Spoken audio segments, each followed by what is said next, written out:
डोली हिलती जाए डोली डोलती जाए मैया बसिले पर्वत पे।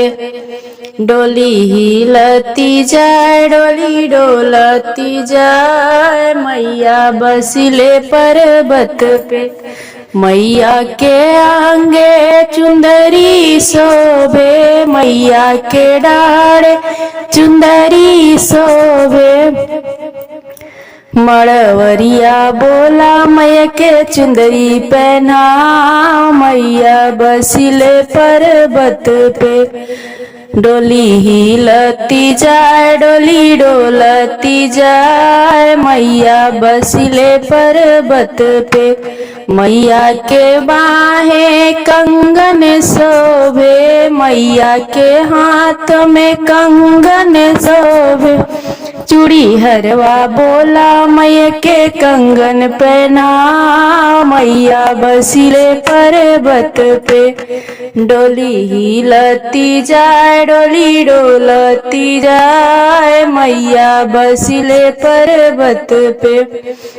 मैया के पाँव में पायल शोभे मैया के पाँव में पायल शोभे। सोनरिया बोला मैया के पायल पहना मैया बसिले पर्वत पे। डोली हिलती जाए डोली डोलती जाए मैया बसिले पर्वत पे।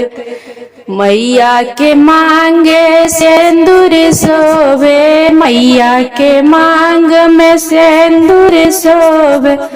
कुनलिया बोला मैया के सिंदूर पहना मैया बसिले पर्वत पे। डोली हिलती जाए डोली डोलती जाए मैया बसिले पर्वत पे। मैया के गले हरवा शोभे मैया के गले हरवा शोभे शोभे। सोनरिया बोला मैया के हार पहना मैया बसिले पर्वत पे। डोली हिलती जाए डोली डोलती जाए मैया बसिले पर्वत पे।